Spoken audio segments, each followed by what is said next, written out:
وبسملا ومحمدلا ومصليا ومسلما اما بعد. ناظرین السلام علیکم ورحمۃ اللہ. علامہ کرگس خانے والی کی بارگاہ میں ایک اور نذرانہ عقیدت.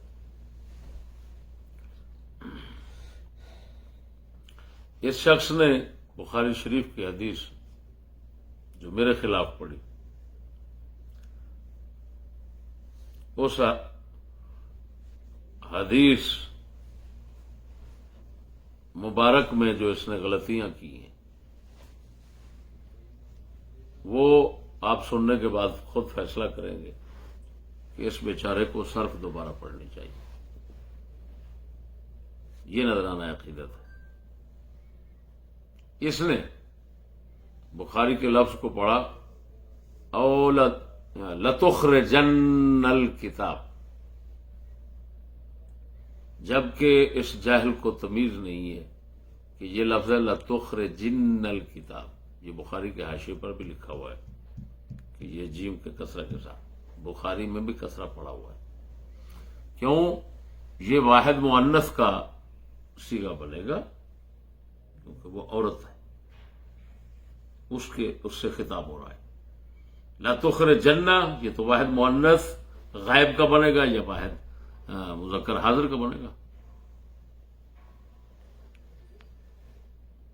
یہ ایک غلطی ہے صرفی اس کی. دوسرا اس نے آگے پڑھا او لتلقین، اگرچہ وہ روایت ہے، روایت میں نلقین بھی ہے، روایت میں تلقین بھی ہے، روایت میں تلقین بھی ہے. علامہ محدث سہارنپوری رحمہ اللہ جو تاجدار گولڑم رضی اللہ تعالیٰ کے شیخ اور استاد تھے فن حدیث میں، انہوں نے اپنے بخاری کے حاشیے میں وجوہات لکھی ہیں اور یہ تمام روایات لکھی ہیں. نلقین تو اظہر من الشمس ہے. ہم نے جو کہا نلقین کو یہ تلقین پڑھ رہا ہے، وہ اسی نسخے کی وجہ سے کہا جس نسخے میں نلقین ہے. اب جو تلقین ہے اس کی وجہ انہوں نے یہ لکھی کہ یہ التفات کے قبیلے سے بنے گا، کیونکہ تلقین جو ہے یہ پھر غائب کا صیغہ بنے گا. جب غائب مؤنث کا بنے گا تو التفات کرنا کے قبیلے سے ہوگا. اب التفات کے قبیلے سے ہونے کی وجہ سے صیغہ تو واحد مؤنث کا ہے غائب کا، تو اس نے ترجمہ غلط کیا. ترجمہ ہونا چاہیے تھا وہ اتارے، یہ ترجمہ کرنا تھا وہ اتارے اپنے کپڑے. اس نے کہا تو اتارے. تو اتارے کی صورت میں تلقین تلقن دو طرح ہے، پڑھا جا سکتا ہے. تلقنا میں یہ قاعدہ کے مطابق ہے، صرف کے قواعد کے مطابق ہے. اور تلقین جہاں یا کے ساتھ ہے تو وہاں پر سہارنپوری رحمہ اللہ لکھ رہے ہیں یہ مشاکلت کے قبیلے سے، کیونکہ پیچھے تخرجن ہے تو اس کے ساتھ اس کے ہم شکل بنا دیا گیا. تلقین یا کو قائم رکھا جبکہ یہ خلاف قیاس ہے. تو اب دیکھ لیا آپ نے اس بھڑوے کو، یعنی غلطی تو اس کے گلے کا ہار بنی ہوئی ہے، اس سے جدا نہیں ہو سکتی. اور جب بولتا ہے ایسے بولتا ہے جیسے یہ تو زمانے کا امام بیٹھا ہوا ہے. حال یہ ہے کہ زمانے کا شاگرد بھی بننے کے قابل نہیں ہے.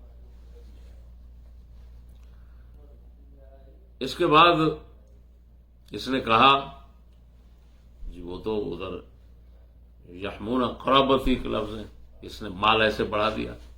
وہ بڑھوا بخاری مسلم میں یہ لفظ موجود ہے. تو اندھا ہے، 12 تقریروں والا مولوی ہے، تجھے کیا معلوم کہ بخاری میں کیا آتا ہے؟ روایات کس کے مقام پر آتی ہیں، کتنے مقام پر امام بخاری لاتے ہیں، مختلف الفاظ کے ساتھ لاتے ہیں. تو وہاں پر یہ موجود ہے بخاری مسلم دونوں میں، یدفع اللہ بها عن اہلی و مالی، یہ موجود ہے، یہ مال کا لفظ موجود ہے. اور تو نے تو 3 والی روایت پڑھی تھی، مولا علی، مقداد بن اسود، زبیر بن عوام، جبکہ شروحات بخاری فرما رہی ہے کہ ابو مرثد غنوی جو ہیں ان کا بھی ذکر آیا ہے، وہ بھی صحابہ موجود ہے، تو پھر بھی کیسے صحیح ہوگا؟ حضرت عمر کا ہے، انہوں نے فرمایا 4 کی تعداد ہو سکتی ہے، تو کسی راوی نے مولا علی کے ساتھ 1 کا ذکر کر دیا، جس طرح میں نے کیا، کسی نے 2 کا ذکر کر دیا، کسی نے 3 کا ذکر کر دیا، کسی نے 1 کا، یہ سب کچھ موجود ہے۔ اور رہا عقاص کا جو ہم معنی لفظ ہے، جو عقاص کی تعیین کرتا ہے کہ یہ ضروری ہے، لفظ قرون راس ہے، قرون راس تو سر کے بال ہیں، ان سے نکالے۔ تو میرے دوستو، یہ شخص بالکل منہ لگانے کے قابل نہیں ہے، اس کے تو گھر والوں کو چاہیے، اس کے شاگردوں کو چاہیے کہ اس کی خوب خدمت کر کے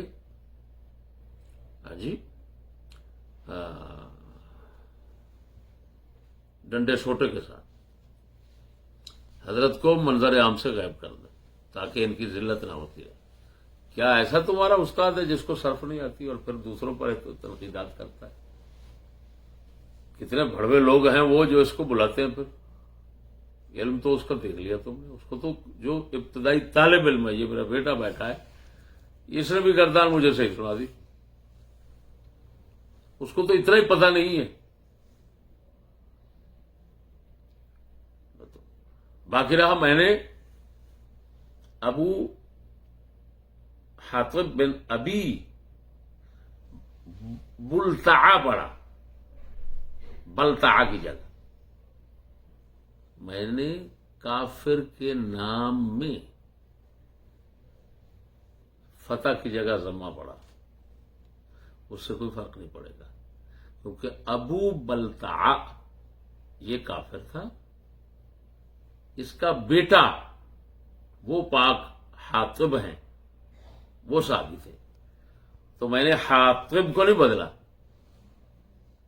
بلتعا کو بلتعا پڑھا، تو کافر کے لفظ نام کو پیش دے دیا۔ اس بھڑوے نے تو حدیث میں اتنا غلطیاں کر دی، کچھ لفظوں کا انکار کر گیا، کچھ کا کچھ کر گیا، جہاں پر کسرہ پڑھنا تھا وہاں پر فتح پڑھ گیا، سارا۔ تو نے تو رسول پاک صلی اللہ علیہ وسلم کے فرامین کو بدلا۔ اب تو بھڑوا خود سوچ لے کہ کس کا جرم بنتا ہے۔ باقی اس گستاخ اہل بیت نے ناچیز پر بے ادب ہونے کا الزام دیا ہے کہ مسجد نبوی کے کتب خانے میں بیٹھ کر میں نے ٹانگ پہ رکھی ہوئی ہے۔ ارے کم بخت، کتنا اندھا ہے، پہلے یہ تو پوچھ کہ کس شرعی عذر کی وجہ سے میں نے یہ ایسا کیا ہوا ہے۔ اگر شرعی عذر ہے میرے پاس تو گستاخی کا فتویٰ تیرا باپ دے گا کیا؟ مجھے 20 سال سے شوگر ہے، کمر درد، ٹانگیں درد، جب تھک جاتا ہوں درد شروع ہوتی ہے تو میں ٹانگ پہ ٹانگ رکھ لیتا ہوں۔ میں تو کرسی پر بھی وہاں پر بیٹھنا گوارا نہیں کر رہا تھا، میں نے جا کر کتابیں بیٹھ کر نیچے دیکھنا شروع کی تو وہ وہاں کے عملہ کے بندے آ گئے، انہوں نے کہا اوپر بیٹھو، اوپر بیٹھو، تو انہوں نے اوپر بٹھایا، میں تو اوپر بیٹھنا بھی گوارا نہیں۔ اور باقی رہا کتے خنزیر کا بچہ، تجھے شرم نہیں آتی؟ تو ہے، تیرے لاکھوں اشتہارات خدا رسول کے نام کے نیچے گندی نالیوں میں جاتے رہے، کتے کا بچہ، اور ہم نے کروڑوں نام محفوظ کیے۔ اٹھاؤ نام رب دا ہوئے کام سب دا، اٹھاؤ نام رب دا ہوئے کام، اے دنیا فانی ساری، او دنیا فانی ساری، او رہنا نام رب دا، اٹھاؤ نام رب دا ہوئے کام سب دا ذوق نال کہو اٹھاؤ نام رب دا ہوئے کام سب دا اٹھاؤ نام تمہارے نیچے پھینکے ہوئے جو تھے ان کو اٹھا کر ہم نے محفوظ کیا. تو کتے کا بچہ تمہیں شرم نہیں آتی؟ تو الٹا گستاخ مجھے کہہ رہا ہے، الٹا چور کوتوال کو ڈانٹے، چنجو ایکسپریس، شرم نہیں آتی تجھے؟ تیرا نام کرگس سے ہی رکھا ہے میں نے، لیکن افسوس کی بات یہ ہے کہ کرگس والی صفات جو ہے نا، خصوصاً وہ نگاہ تیز ہونا، وہ تیرے اندر پتہ نہیں کیوں نہیں ہے. شکل تو تیری ملتی ہے.